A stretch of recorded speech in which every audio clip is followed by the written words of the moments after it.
आज दुनिया में कई एनालिसिस होती है। उसमें जो डेटा आता है उसके अनुसार कह देते हैं कि भारत में गंदगी बहुत है। भारत में गंदगी बहुत है।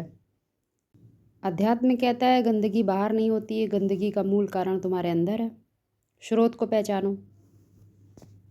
शास्त्रों में कहा जाता है कि भगवान जब भी अवतरित हुए हैं किसी न किसी रूप में, तो वो भारत भूमि में ही आते हैं और किसी भूमि पर नहीं आते हैं।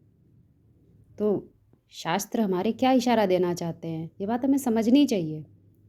यदि हम बाहर की भूमि को लेकर बैठ जाएंगे तो बस एक नया वितंडावाद खड़ा हो जाएगा और कुछ नहीं। तो मूल बात समझने की है, सबसे ज़्यादा गंदगी क्या होती है। वास्तव में सबसे ज़्यादा गंदगी भ्रष्टाचार होती है। भ्रष्टाचार से बड़ी गंदगी कुछ नहीं है। जिसको जो आचरण करना चाहिए, जिसको जो पद मिला है, जिसको जो कर्तव्य मिला है, जिसको जो जिम्मेदारी मिली है, वो कार्य ना करे और दूसरे कार्य करने लग जाए, या जो कार्य कर रहा हो उसमें भी धांधली कर जाए, चोरी कर जाए, तो क्या कहेंगे। गंदगी तो यहीं से शुरू होती है। सबसे बड़ी गंदगी भ्रष्टाचार है। इसीलिए भ्रष्टाचारी देशों में भी आज भारत का नाम आने लगा है। जो कभी श्रेष्ठाचारी था आज भ्रष्टाचारी हो गया। हर कर्तव्य की, हर कर्म की शुरुआत मानसिक स्तर से ही होती है।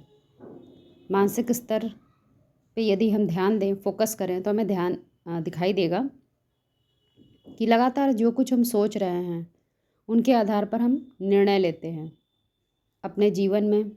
चाहे वो परिवार हो, चाहे वो फिर हमारा ऑफिस हो, और चाहे वो हमारा समाज हो, हर तल पर हम कोई ना कोई निर्णय लेते रहते हैं। वो निर्णय का कारण होता है हमारे विचार, हमारे थॉट्स, जो लगातार हमें घेरे रहते हैं, चलते रहते हैं। अब उनमें सच्चाई तो है नहीं, क्योंकि सच्चाई तो शुरू ही होती है आत्मा से। जब तक हम अपने आप को देह समझे रहेंगे तब तक वो सोच विचार बदल नहीं सकते।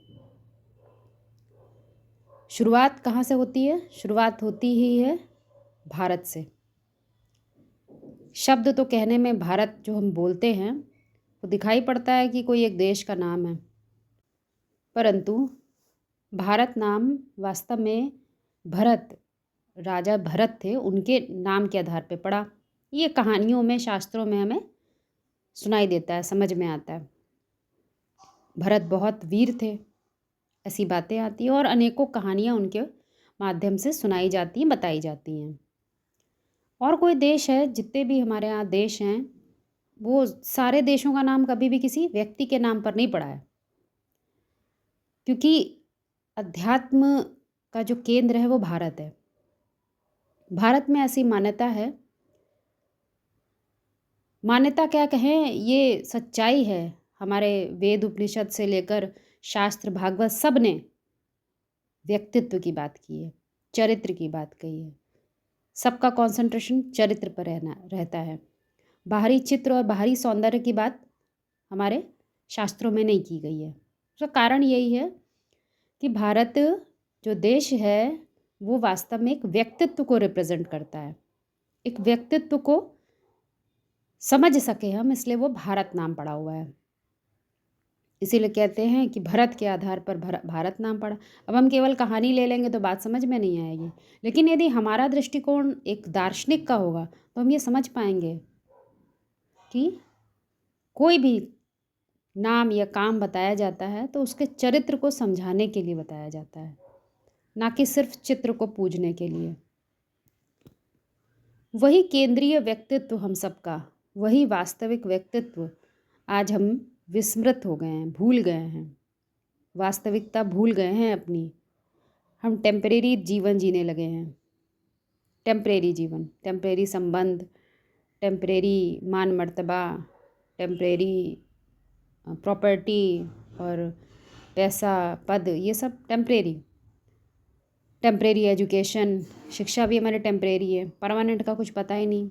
आज हमने फ़िज़िक्स पढ़ ली तो फिज़िक्स के टीचर बन गए, किसी ने डॉक्टरी पढ़ी तो डॉक्टर। अरे तुम वास्तव में क्या हो ये तो खोजो।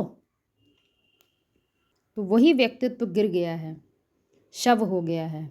अब जब वो शव शिव से मिले तो ही काम है, लेकिन उस शव को अपने शव होने का पता भी होना चाहिए, तभी उसको उत्कंठा होगी परम सत्य को जानने की, शिव से मिलने की।